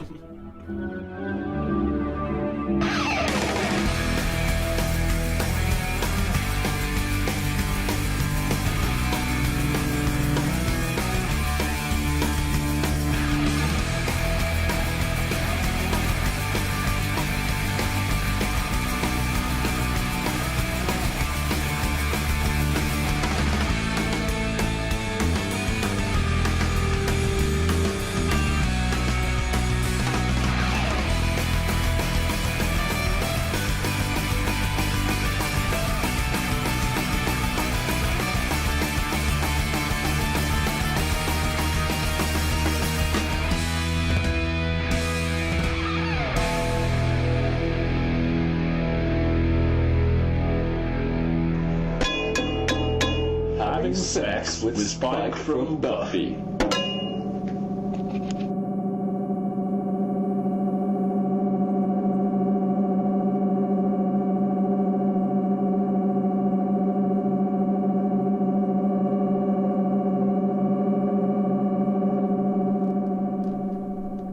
Hello and welcome back to Niche Radio. We have some TARDIS interior in flight music behind us right now, some sound effects of TARDIS love. And yeah, we got loads coming up for you. We're going to do some more shout outs to our Tweety faves and stuff like that. But should we move on to Will It Comic? Yeah. This is one we've nicked straight from Good Mythical Mornings, a YouTube channel you should definitely check out. They make stuff like Will It Pizza, Will It Bagel. They find out. Today we're going to find out, Will It Comic? Yeah. So I think Jace, being the Jason Sensation station, we should ask him what he thinks would comic. Something that has never been a comic before. What do you think that there's certain qualities of some TV or film or a play or whatever that you think would really benefit from the comic makeover? Just to give you some context, this stems from a very beer-fueled conversation that that Owen, Tony and I were having the other day, in that quite a lot of people get excited when their favourite comic or their favourite book is being turned into a TV show or into a film. But I actually think that's a bit insulting, because I think that comics are one of the best storytelling mediums about. There's things you can do in comics that you can't do in many other mediums. So actually, what we should be looking to do is seeing what happens when you take an existing TV show, an existing movie, and which of those would make a good comic. For example, the Die Hard films, the first 3 being very good, the most recent 2 not so much. They did I quite liked 4. Friendship over. But before we get to fisticuffs, they made a prequel to that film series called Die Hard Year One, which was a comic story of Bruce Willis's character John McClane as his first year on the beat as a cop, and it was very good and weird. In this weird world we live in, they're now adapting that into be a film. But I'm getting sidetracked. The point is, can you think of a good TV show or film that would make a good comic, and why? Actually, after you said it, I thought of a book. Oh yeah. I'd love to see Discworld, more Discworld, because they've done a few Discworld comics. So Mort, I think, has been made into a graphic novel, and a few more. Colour of Magic and Light Fantastic, maybe. Which is a very nice graphic novel, actually. Yeah, I'd love to see more. I've been big into a Pratchett at the minute, but another one that they have actually just put into a comic, and the second issue is out this week, and practically no one's noticed, and I'm shocked. Really? Is Fear and Loathing in Las Vegas. Huh. Hunter S. Thompson's thing, you know, the film starring Johnny Depp, and originally written by him. That's in a comic form now. Oh, awesome. And it's pretty mint, to be fair. It's awesome. Well, same, they did a sequel to Fight Club. Fight Club 2. There's Fight Club 2 is a graphic novel. Yeah, and that was still haven't read it. Yeah, that was really big news, wasn't it, in the comic industry? Those were flying off the shelf like bats trying to escape some fire. But yeah, I mean, I completely agree with you on the on the Terry Pratchett front, because one of the first graphic novels I think I ever read ever, apart from Tintin and Asterix, which have a special place, or Beano or Dandy actually. But yeah, the first proper graphic novel that I read was Mort, and absolutely loved it. And it was great because at the time I was a kid, I had read the kind of the younger Terry Pratchett books, like the Truckers, Diggers and Wings and the Carpet People. Really enjoyed those, and I had kind of graduated to about the time, to reading big boy books. So I had read a couple of. So I had read get that in common usage. Yeah. So I had read a few of the Discworld ones, but I don't think I'd understood them as well as when I saw the graphic novel, because of course having the images there spells it out for somebody who's younger, and the artwork in it, although I forget who the artist was beautiful, absolutely beautiful, and really lent itself to Terry Pratchett's kind of satirical, playful look on humanity. Yeah, the guy was an absolute G, and sorely missed. I mean, I could think of many politicians right now I could trade for his soul to bring him back. Most of them. yeah, maybe all of them. Maybe. Yeah, so your final one then? Would you say that the Pratchett is your one you're putting forward? Right. I was actually going to go for a changing. So I thought of another example of a book. David Gemmell. I don't know if you've ever read any of his stuff, but he's a fantasy writer. Does epic battles and really sort of excellent story, but the guy writes a fist fight can last 3 pages, and it's a very interesting 3 pages of just a fist fight. But in graphic novel form, it might be a little bit more fun. And so I'd rather to see some of these characters, because he does big, larger than life characters like Dross, this big axe wielding sort of warrior. So going through, and it'd be great to have a few comics of these that could be pretty cool. violent sort of fantasy characters with just a bit of a good showing for this. Awesome. Great art. Yeah. No, my thought actually when you say something like that is I don't know if you ever read any of, there's only 2 of them so far, but Patrick Rothfuss's book. I love Patrick Rothfuss. That guy Brilliant. is amazing. Can't wait till the 3rd one comes out. Exactly. Yeah, he's got Name of the Wind and The Wise Man's Fear, which actually I'm only halfway through Wise Man's Fear at the moment. But he does an amazing job of describing music, because music is a big part of the story. And what I thought would be really interesting, because again, of why it worked well in a comic, is that you could actually show how mesmerised the people that he plays for are, because basically he plays music in a way that is essentially magical, and he can communicate feelings and thoughts, and it can also influence people by how it is. And I just think that you could do that with the right artist, particularly if it was done in watercolor, it would just I can imagine that working really well. That would be brilliant. The changing color in the main character's eyes that they always reference and stuff. I just think there's some really they make the point in the book that music can communicate ideas without words, but pictures can do that too. And I think a Name of the Wind comic would be amazing. I might have some slight news for you then, because I did hear a rumour the other day that they were going to start doing a Name of the Wind TV show. Ooh, I really, really hope that is true. Like on the same sort of guise as Game of Thrones, where they go do Name of the Wind. It would be amazing. It would be brilliant. I'm quite excited. If anyone hasn't read Name of the Wind, seriously, it's one of the, like, if I could honestly say this, because I read a lot of books, and I have a lot of love for many different series, but if you were only going to read one book this year, read Name of the Wind and then Wise Man's Fear. But yeah, read Name of the Wind. Just look up Patrick Rothfuss's beard, yes, and then you will want to read it. Incredible. It is an amazing beard. I'm Googling that right now. Yeah. I'm a big fan of beards. My favourite person, almost in the entire world, is Brian Blessed. Mostly because of his great big bushy beard. I want to nestle in it. And on that he note, was in Flash Gordon too. And in that note, on that note, we have some stings and jingles and a song. And the song, the stingles, the song that is coming up is dedicated to my niche knights brethren, but also to the incredible Alex Geary who's listening, also to Emily, also to Amy and everybody else who's tuned in. A big shout out to Jordan and Ali if you're listening, and to everybody, especially Brian C. Bear, because he's the most vocal of you all. So please tweet at us, like literally tweet until my pockets are full of your tweets. I don't know what to do with them. I want to smother myself in your tweets. You like the Tooth Fairy from Futurama, or is it Family Guy? Either way. What? Yeah. Yeah. Horny, animated but in the wrong TV way. So here we go. First up, let's have a big shout out. Everybody at home, touch yourselves and clap for the incredible Ian McElhinney, who played Barristan the Bold in Game of Thrones, who was nice enough to say, "Welcome to the Age of Rad."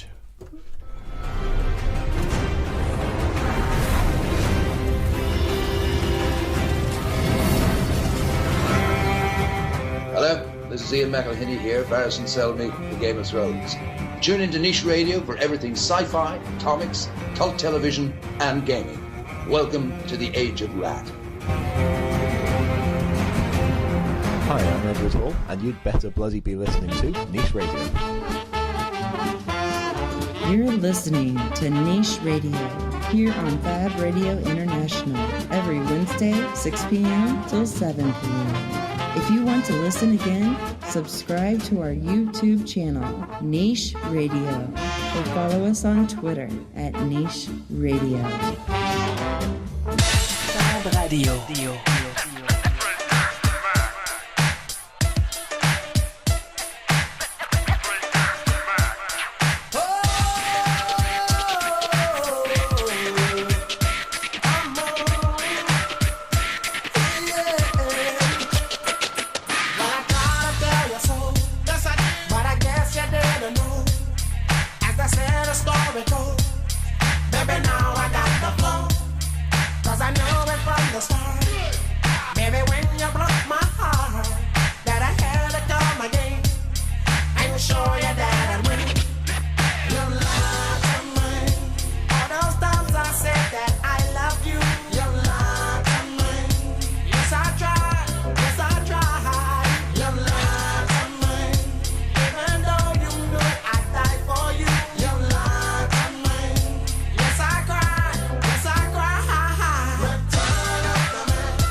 and welcome back to Niche Radio. Thank you very much for tuning in. We have tons and tons of stuff to talk about. We have already talked about what's new in Forbidden Planet. We've discussed Squirrel Girl and Donald Trump and everything ridiculous.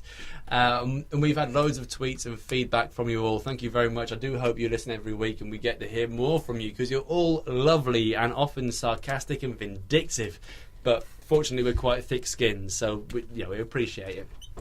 Coming up next, though, we want to talk a bit about Game of Thrones. We're going to hand you over to TV Yojimbo, who has a few opinions about it, and we're going to give you a summary without any spoilers of the last 2 episodes in case you haven't caught them yet. Yeah, there was enough alarmed tweetage of, still marathoning it, so fair enough.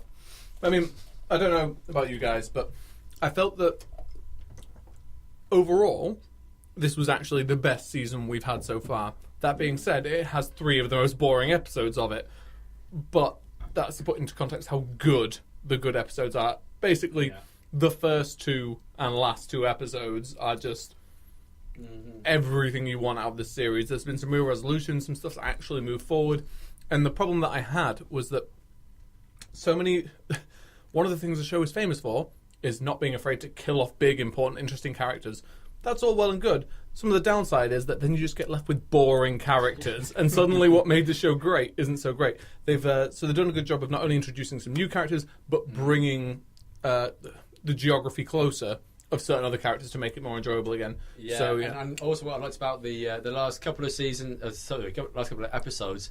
This isn't spoiler worthy, but there are some characters that travel long distances, and fortunately, in the last couple of episodes, they have kept the kind of broad map of time there. So it's not all happening at the same time in the same week or the same month. You can tell that a lot of the action is happening over the space of a month, perhaps, which is great because you then get to cram in a lot more without having tedious sea voyages. Yeah, there's a feeling that time has passed between stuff, which is good. So, how many niches would we give Game of Thrones Season 6? Oh, I'd give them all. Just those last 2 episodes, they can have all the niches I've got spare. They can have our reserve of niches. Yeah, 12 out of 10 niches. Well, you've been hoarding niches already? All my niches. We have 2 more sections to cram in this very, very small bit of time before we hand over to the incredible Game Phase, who are our ultimate faves. So here is a jingle for the new Sam's Manga Mania, and it goes like this. Does Owen know stuff about manga? No, he probably doesn't. Right. Beautiful. I'm going to get through this as quickly as I can. I'm going to give you 3 synopses. Is that the plural of synopsis? Yeah, I'll go with that. I'm going to give you 3 synopses. 2 of them are for fictitious manga series. They don't actually exist. One of them is for a manga series that does exist. If you can tell me which one is the real one, you don't have to give me the name of it. You just have to say if you think that's real. Then yeah, that's it. You get off scot-free, and you're not prejudiced towards an entire genre of storytelling. But if you are a horrible manga bigot, then you have to read at least the first few chapters of the one that was real. I have my fingers firmly crossed, but I'm honestly not sure which side I want to come out on. I'm rooting for you. Okay. Right. So, synopsis number 1 is about a young boy who has recently moved to a distant land, and in that distant land, he partakes in some untoward activity in which he can only be the person he needs to be by getting involved with a much older man. And wow, these are vague. Oh, this is vague. Also, some out-of-body experiences and possibly some major drug use references. So there. To be true. And I read that one. he's doing this in order to take over the world. Aren't we all? Okay, now synopsis 2 is about a princess who lives on the moon who has a pet unicorn, not a Pegasus, even though it has wings, and she is trying to avenge her father's death by ritual unicorn-based combat. Synopsis 3 is about a military science project gone wrong where he can use his psychic prowess to take over his enemies' minds, but can only communicate via the medium of song and interpretive dance. You know what? I think that all three of those sound like they are mangas. I think all of those three have been mangas or anime films at some point. Although I'm going to plump for 2. I think it was the second one. I think it was the Moon Lady with You think that's real? unicorns. And you're going to be reading about moon ladies with unicorns? I wish it. I hope so. Drum roll, please, gents. I have to read a whole manga. I made up the I was second and convinced third about one. the Pegasus The thing. first one, yeah, that's why I put more detail into the second one. The first one, a young boy named Yo Asakura, who was moved from a distant land of Japan and moved to America. He has the ability to channel spirits. The much older man is a long-dead samurai called Amida Maru, who, by basically getting in contact with the spirit, gets awesome, sick samurai powers, which he uses to fight other shamans, who mostly use things like peyote, that you mentioned earlier, to access animal spirits. And it's an all-round awesome thing to find out who will become the king of all the shamans. So you've got to read Shaman King, son. Okay. You know, I can order that back in, actually. It is my fan today. It's starting to go out of print, but I can get number 1, so it's all right. Very, very good. Okay.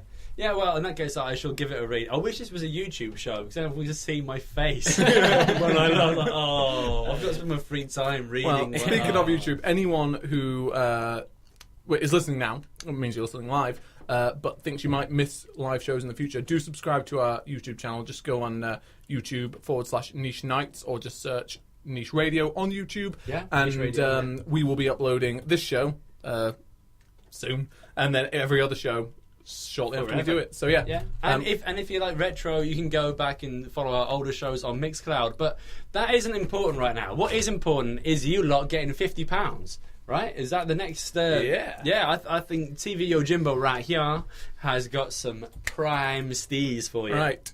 Thanks everyone for listening to the new show. It is much appreciated. So we want to give something back. Your chance to win a £50 Amazon gift voucher. You just got to do something really, really simple. And if you go onto the Niche Radio Twitter, recently we posted a tweet of a trailer for the show. Now, to enter the competition, you can enter it one of 2 ways. You can follow us on Twitter and retweet that trailer, or you can subscribe to us on YouTube and just comment on the trailer. It doesn't mean you can comment whatever you want. So you can do both of those things. If you do both, then you enter twice. Anyone who enters will get entered into a random generator, and then we'll spit out a winner, and we'll announce that on next week's show, and then we'll try and get in contact with that person and send you the £50 voucher. If we can't get in contact with you within a week, we'll go for someone else, and so on and so forth, until we have a winner. Yeah! Can we enter? Yeah. Oh, yeah, I kind of want to enter. No, you cannot enter. Well, although you can enter our incredible prize of having original music, anything at all. If whatever music, however bad or good it is, please just chuck it at us, because we would love to have some original music of all sorts of genres to use as our different jingles for our different sections. That would be absolutely incredible, and you would be getting a little bit of exposure every week, and our eternal love. So if anyone's interested, please get in touch. You can get in touch with us at nichenightspr@gmail.com, or if it's even easier for you, you can tweet at us at Niche Radio. We love you all long time, don't we? Yay. We do indeed. Thanks very much for listening, guys. Yeah, a huge thank you to Jason as well, who is our special guest today. Thank you. And is looking gorgeous today, might I add. Just looking absolutely lovely. And we have a couple more things just before we sign off, and here's one of them. Hi, my name's Liam. I play Assassin's Creed, and you're listening to Niche Radio. News, everyone. Then good news, everyone. So here's a bit of good news, because we're going to put on the other news, which is usually pretty drab. So a quick fire round, 1 sentence each. TV or Jimbo, what's your good news today? I saw an amazingly cute gif of a French bulldog puppy earlier, and now I'm going to get a French bulldog puppy, because that's very good news. Teflon, what's yours? Oh, my little lady, Kayla, was dancing to the Fact of the Week Kazoo jingle before. So was she really? You guys must be doing a fantastic job. Oh, amazing. That has warmed my heart. Jace, how about you? No, I don't have to stay in this hot room anymore. That's good news. We're nearly free. It is hotter than the surface of the sun in here. And my good news is that I can safely say that for about 3 years we have been providing somewhat slapdash geeky shows for you all, and I've enjoyed every sweaty second of it. So thank you all, especially those who tuned in from the beginning, but also those of you who tuned in for the first time today. It means a massive lot, and thank you to everybody who has ever come on the show before or ever been involved in any way. You all absolutely rule. Next up, we are going to be handing you over to the incredible, the outstanding, the unmitigated Game Face. This is Graham from Game Face. Listen on Sunday nights, 8 till 10 for lots of gaming guff. If you don't, I'll shoot you. He will. He'll totally shoot you. Like totes.